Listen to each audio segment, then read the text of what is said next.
세상 만사 어려워도 십자가 밑에서 내 평화 이루네. 가사가 참 마음에 와닿는 그런 귀한 찬양이었던 것 같습니다. 우리 문장로님 덕분에 용기를 얻어서 제가 했습니다. 크게 불러주셔서. 어떻게 한 주일 동안 평안하셨습니까? 전 지난주에 이제 2월 교회 사경회를 다녀오면서 이제 말씀을 성소에 대한 이 말씀을 전하면서 개인적으로도 이 성소에 대한 이 우리가 가지고 있는 이 핵심 기별을 다시 한번 살펴보면서 너무 큰 은혜를 받았습니다. 제가 이제 갔다 와서 바로 이렇게 이 사경회를 제가 한다고 말씀드렸기 때문에 오늘부터 시작을 할 텐데요. 잠깐 이 화면을 그 소리까지 좀 다 전환을 좀 해주십시오.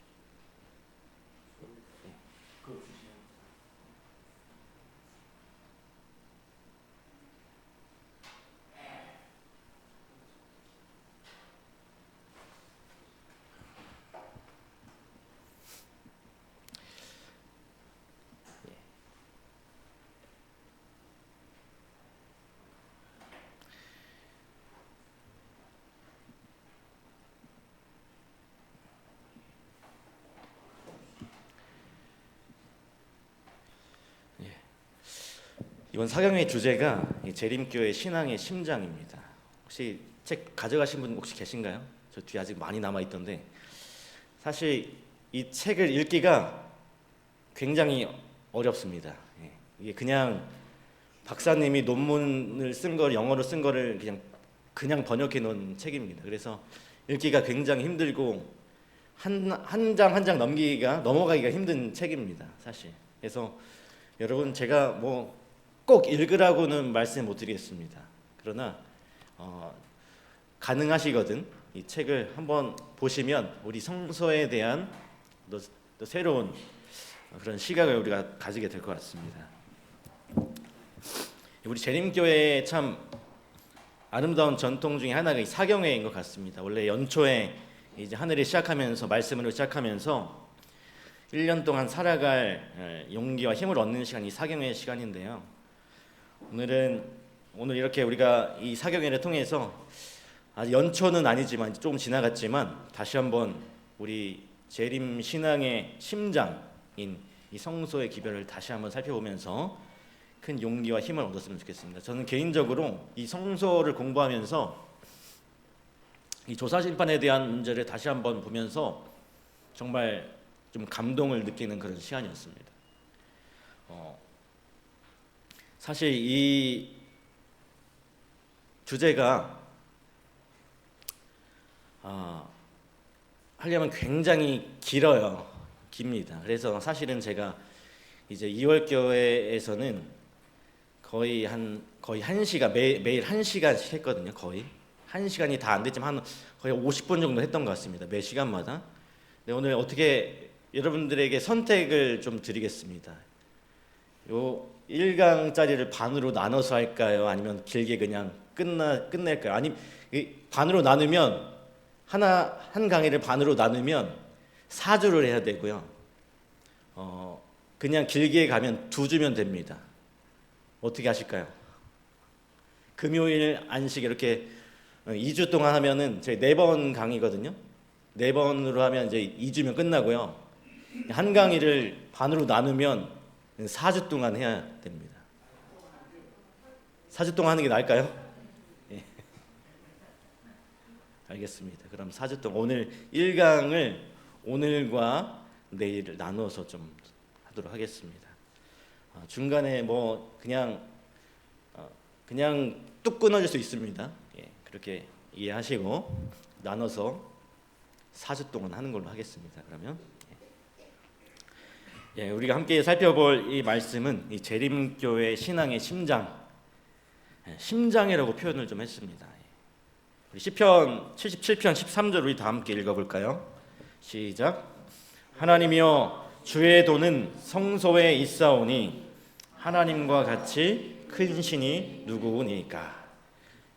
그러니까 여기 하나님의 도, 하나님에 대한 것뿐만 아니라 그 하나님이 우리에게 주시고자 하시는 구원, 이 모든 진리, 삶의 핵심 진리가 어디에 있다고 하는 것입니까? 이 성소에 있다라고 하는 것입니다. 여러분, 이게 두 가지 의미인데요. 하나는 이 성소는 말 그대로 왜 거룩한 곳이냐면 하나님이 계신 곳이기 때문에 그렇습니다. 하나님이 계신 곳이기 때문에. 그러니까 이 성소를 우리가 보면 누구를 만날 수 있게 되는 겁니까? 하나님을 만나게 되는 것입니다. 그래서 이 성소는 주의 도, 하나님의 도의 모든 것들이 이 성소에서 나옵니다. 하나님 앞에서 나오죠. 그리고 이 하나님의 집이기 때문에 이 성소의 여러 구조들을 바로 그 하나님은 우리에게 시각적으로, 의미적으로 그래도 가장 잘 설명해 준 것이 이 성소라고 하는 것입니다. 성소. 그래서 우리가 이 성소를 잘 알면 그 성소를 통해서 우리는 우리의 근본 주인 되시는 그 하나님을 잘 이해할 수 있다라고 하는 것입니다. 근데 제가 참 감사한 것은요, 사실은 우리 재림교회 성도는 성소 공부를 여러분이 지금 아시는 것만큼만 하셔도 돼요. 여러분 어느 정도 아세요? 성소에 대해서? 한번 테스트 해볼까요? 성소 옛날 그 출애굽 당시 광야에 있던 그 성소, 이제 문을 열고 들어가면 뭐가 있습니까? 뭐가 있어요? 물두멍이 있나요? 첫 번째? 번제단이 있습니다. 번제단. 들어가자마자 이 번제단이 있어요. 뭐 이거 하나만 아셔도 됩니다. 사실 그 성소 안에 기구들이 있는 것 좀 아시죠? 성소 안에 기구는 뭐가 있어요? 떡상, 촛대, 분향단. 그리고 지성소에 가면 뭐가 있어요? 법궤. 법궤 그 아래 또 뭐가 있죠? 법궤 안에 십계명이 있고 또 뭐가 있어요? 아론의 쌍난 지팡이, 만나. 끝인가요? 만나, 아론의 쌍난 지팡이, 뭐 그런 것들이 있죠. 그거 사실은 이것만 사실 뭐 그 안에 들어가는 것까지 다 모르셔도 되지만 이 번제단까지만 아셔도 돼요. 사실은. 그런데 우리 교재 이 책에 보시면 이 재림교회 신앙의 심장 책에 보시면 리뷰 앤 헤럴드에 이런 말씀이 있습니다. 성소와 그 엄숙한 예식들을 중심으로 이어지는 세대들을 통하여 발전되어야 할 웅대한 진리들이 신비스럽게 집결되었다. 성소에 사실은 조금 더 면밀하게 가면 어떤 여러 가지 교리적인 어떤 이런 부분에 있어서도 사실은 이 성소를 깊이 이해하고 원리를 생각하면 우리가 모든 어떤 이 세상의 오해들과 이설 속에서 우리가 온전히 우리의 믿음을 지킬 수 있다라고 하는 것입니다. 그래서 이 세 가지로 좀 정리를 했습니다. 이 책에 보니까요. 성소 교리는 재림교회 신앙의 심장이다. 척추다. 여러분 심장 안 뛰면 어떻게 됩니까? 죽어요. 심장 안 뛰면 죽습니다. 척추는 어떤 역할을 하죠? 우리 문장로님이 척추를 다치셨었는데 척추가 다치면 어떻게 됩니까? 우리가 올바로 서질 못하죠. 이 척추는 우리를 올바로 세우는 것입니다. 그래서 이 재림교회, 여러분이 믿는 이 제7일 안식일 예수 재림교회의 사실 이 신앙의 핵심, 교리의 핵심이 뭐냐면 뭘까요? 우리가 안식일이라고 말하는 것보다는 이 성소라고 말하는 것이 정말 핵심입니다. 왜냐하면 안식일의 문제는 너무 간단하고 너무 단순하고 너무 명확합니다. 그런데 이 성소의 문제는요, 여러분이 이제 우리 장감리 교회, 소위 이제 일요일교회 신앙생활 하시는 분들, 뭐 그런 분들하고 혹시라도 성경 이야기를 하실 기회가 있다고 보면 그분들은 성소에 대해서 여러분과 제가 알고 있는 것 거의 몰라요. 모릅니다. 하나도 몰라요. 우리 재림교회, 특별히 재림교회의 마지막 교리 중에 가장 핵심되는 교리가 뭐냐 하면 사실은 이 재림과 관계하여 조사심판의 교리가 있습니다. 여러분 아시죠? 이 조사심판, 예수님이 재림하시기 전에 이미 무엇이 이루어지고 있다는 겁니까? 우리를 조사하고 계시다는 거예요. 이 교리는 우리 재림교회에서만 가르칩니다. 우리 재림교회만의 독특한 특별한 진리입니다. 우리가 믿고 있는 그런 교리죠. 일반 장감리 교회에서는 들을 수 없는 그런 특별한 교리입니다. 그런데 이 조사심판에 대한 이 진리를 이해하려면 이 성소를 빼놓고 성소를 이해하지 못하면 절대로 그 진리를 이해할 수가 없습니다. 절대로 그 진리를 이해할 수가 없어요. 여러분 이상구 박사님 아시죠? 예. 그 박사님 몇 년 전에 우리 재림교회를 이단이라고 하면서 결국은 떠나갔습니다. 예. 그 떠나갈 때 가장 그 이상구 박사님이 핵심으로 우리 재림교회를 이단으로 말한 것 중에 하나가 바로 뭐냐 하면 바로 이 조사심판이었어요. 이 조사심판이라는 이상한 교리를 갖고 있다라고 했어요.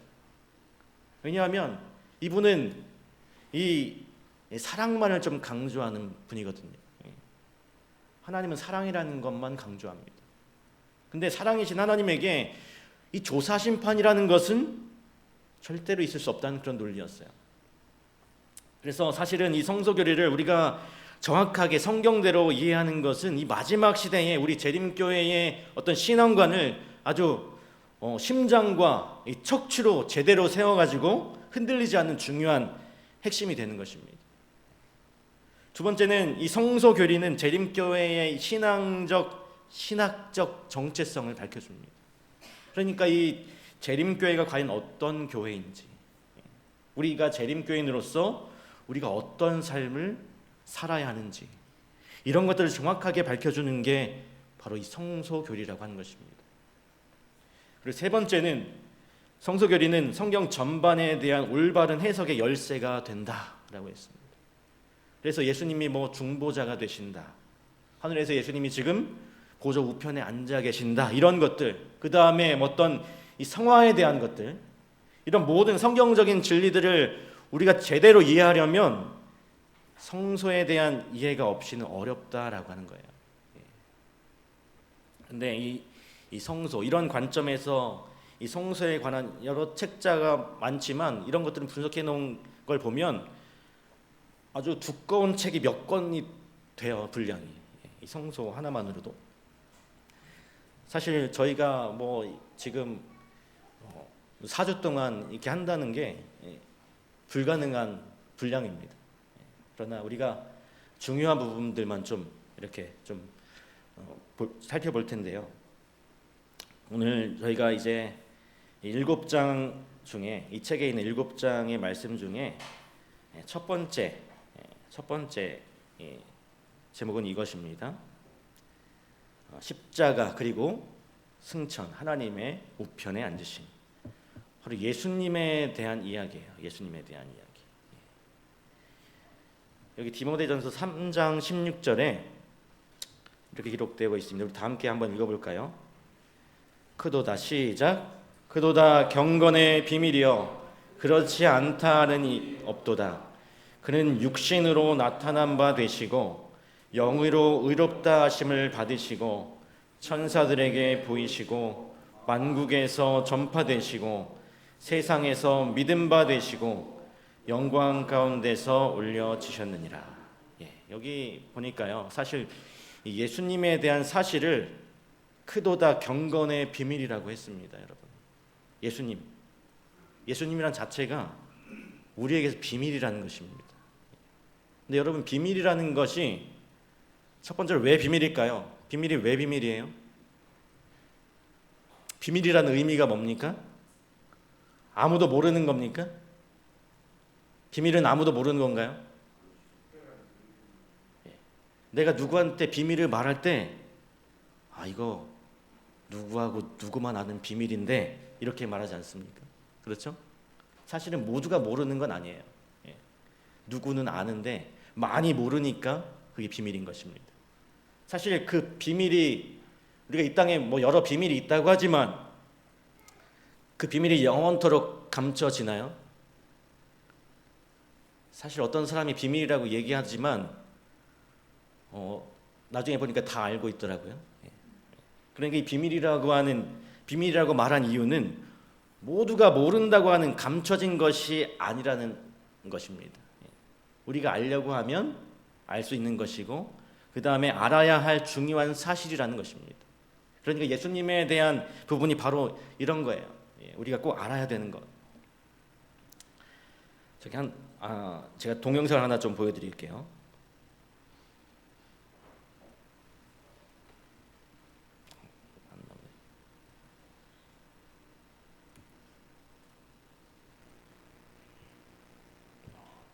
재생이 안 되지. 잠시만요.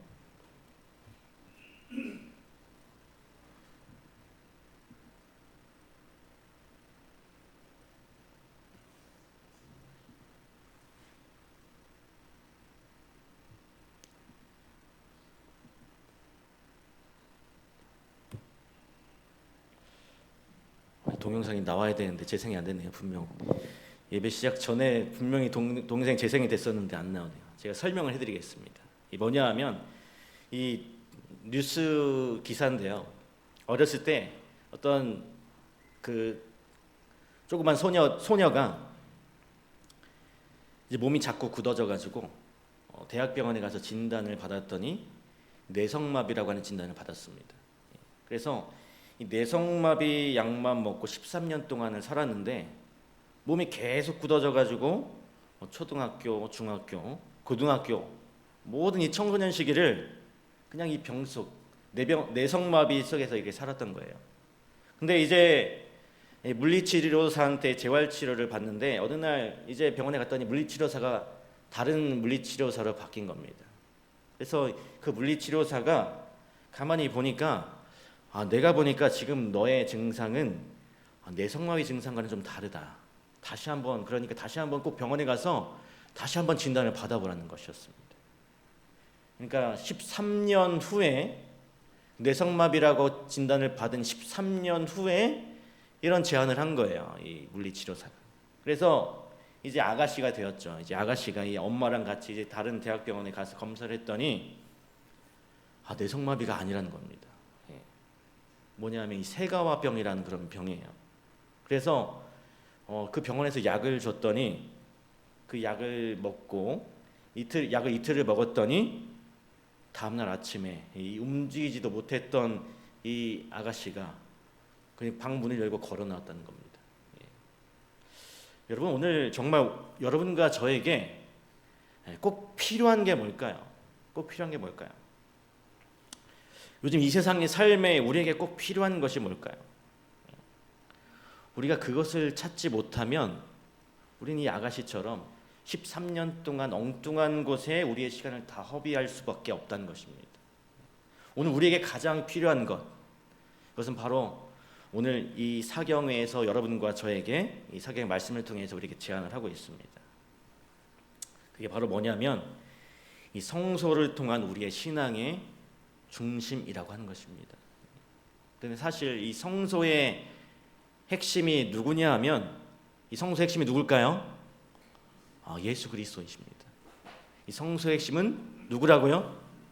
예수님이에요. 그러니까 결국은 하나님께서 모세를 통해서 이 성소의 제도를 하나하나 재료까지 다 주신 목적이 뭐냐 하면 이스라엘 백성들이 애굽에서 430년 동안 종살이 하는 동안 하나님을 잊어버렸어요. 하나님이 어떤 분인지 다 잊어버렸습니다. 여러분 생각해 보세요. 430년 뭐 하나 잊어버리기에 충분한 시간이죠. 종살이 하면서 하나님의 존재 자체, 하나님은 계시지만 하나님은 그냥 막연한 신이야. 그냥 옛날 사람들이 하늘에 대고 빌었던 것처럼 그런 똑같은 개념입니다. 그래서 그 하나님 그냥 조상의 신으로 알고는 있어서 그 하나님께 우리를 구원해 주세요. 기도는 해왔지만 하나님이 도대체 어떤 분인지, 그리고 어떤 성품을 가지고 계신 분인지, 그 하나님 우리에게 어떤 삶을 살기를 원하시는지, 또 우리를 어떻게 인도하시는지 이런 것들을 하나도 몰랐던 것입니다. 그냥 막연하게 그냥 신인 하나님, 이것만 알았던 그들에게 하나님이 어떻게 한 것입니까? 그 하나님을 좀 다시 한번 하나하나 좀 알려주시려고 이미지화시키고 또 경험화시켜준 게 바로 이 성소라고 하는 것입니다. 이 성소를 통해서 아버지 예수님을 보여주시고 아버지 하나님을 보여주신 거예요.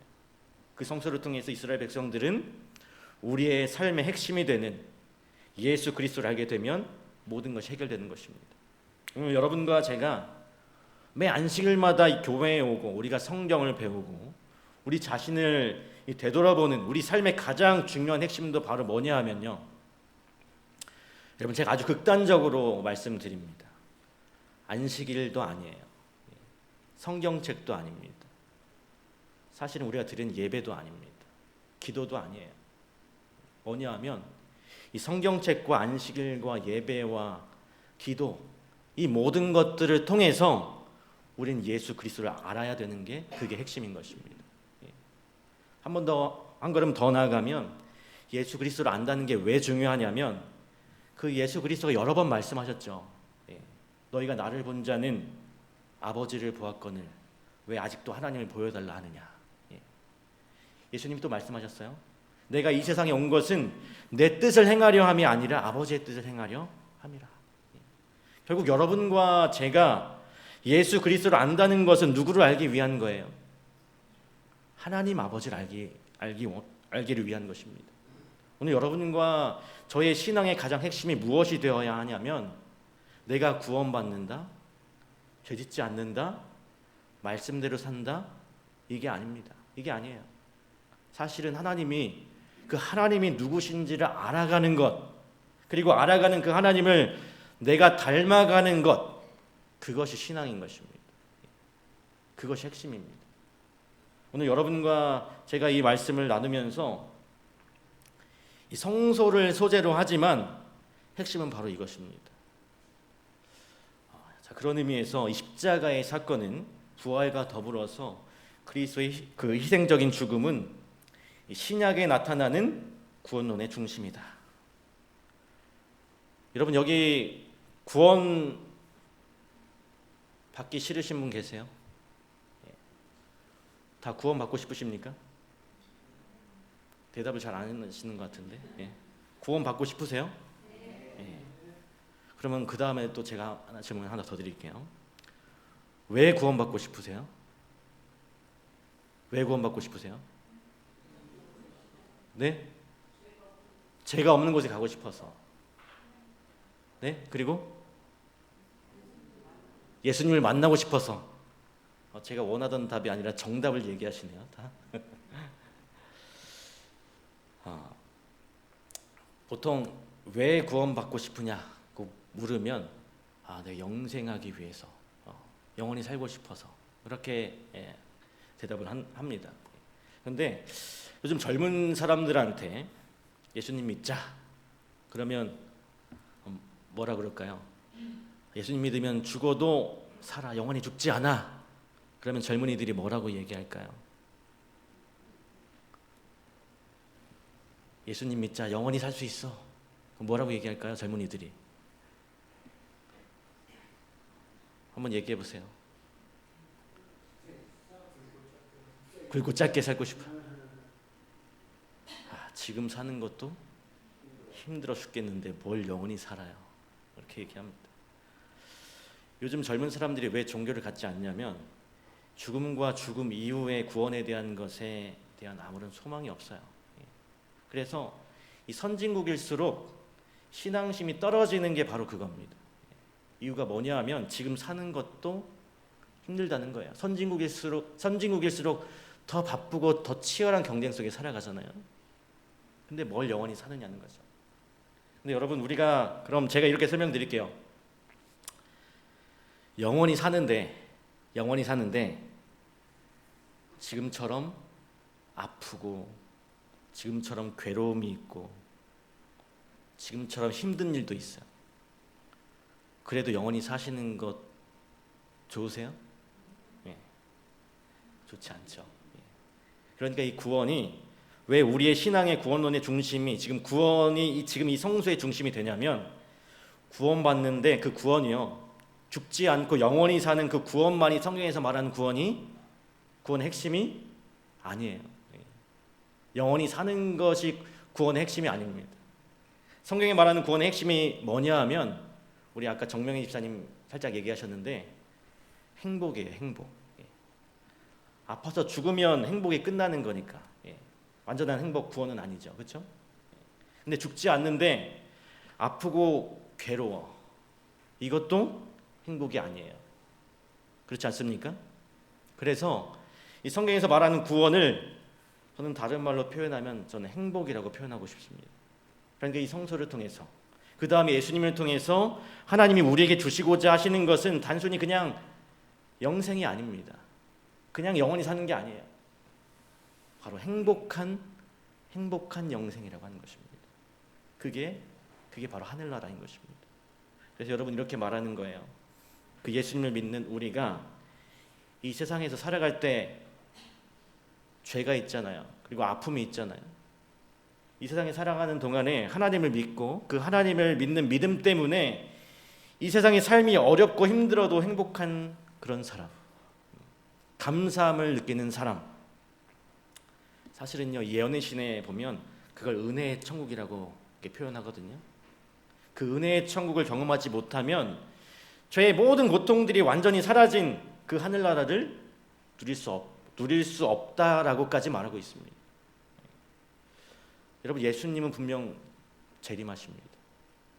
재림하세요. 요한계시록 22장 맨 마지막에 보면 볼지어다 내가 속히 오리라고 말할 때 예수님을 맞는 사람들이 뭐라고 대답합니까? 아멘, 주 예수의 오시옵소서 라고 말하지 않습니까? 여러분 잘 보세요. 예수님이 딱 재림하시는데 딱 그 재림을 보면서 야, 이제 난 영원히 죽지 않아, 나 구원받았어, 이렇게 외친다고 기록되어 있습니까? 그런 말은 없죠. 예수님이 재림하실 때 그 성도들이, 구원받는 성도들이 기뻐하는 것은 내가 구원받는다, 내가 하늘나라 간다, 이제 나는 죽지 않는다, 이걸 기뻐하는 게 아니라요. 누구를 보고 기뻐하는 겁니까? 예수여 오시옵소서. 하나님, 예수님을 보기 때문에 기뻐하는 것입니다. 그러니까 여러분, 이 하늘나라는요, 하나님이 친히 그들과 함께 계셔서 이게 하늘입니다. 고통이 없어서 하늘이 아니라요, 하나님과 함께 하니까 그것이 하늘이에요. 하나님과 함께 하니까. 영생이신 그 하나님이 함께 하시니까 죽음이 없는 것입니다. 죽음이 없어서 하늘인 게 아니에요. 고통이 없어서 하늘이 아니고 그 모든 생명과 그 다음에 행복과 모든 것의 주인 되시는 그분이 나와 함께 하시니까, 내가 그분과 함께 하니까 그게 하늘인 것입니다. 그러면 여러분 스스로 한번 우리의 신앙을 한번 생각해 보세요. 지금 내 삶 가운데 정말 하나님이 내게 있어서 몇 번째인가? 하나님이 몇 번째인가? 하나님이 지금 나의 삶의 몇 번째인가? 그래서 예수님이 조금 우리에게 좀 고민되는 질문을 던지신 거 있잖아요. 누구든지 내 부모나 내 자식을 어떻게 해요? 나보다 더 사랑하는 자도 죄다. 여러분, 이게 무슨 말일까요? 무슨 말일까요? 이게 제가 지금 드린 말씀이에요. 두 주인을 겸하여 섬길 수 없다. 그러니까 오늘부터 시작되는 이 구원론의 중심, 이 성서를 통해서 우리가 분명히 확인해야 될 것은 하나님이 참 좋으신 분, 그래서 하나님이 너무나 감사하신 분, 내 삶에 일확천금이 없어도, 내 기도가 응답되지 않아도 그 하나님이 나의 하나님이시고 그 예수님이 나의 주님이신 것으로 인해서 우리는 얼마든지 감사하고 행복할 수 있는 오늘 우리 모두가 되어야 한다라고 하는 것입니다. 여러분, 그게 구원입니다. 여러분, 그래서 이 구원론의 중심인데요,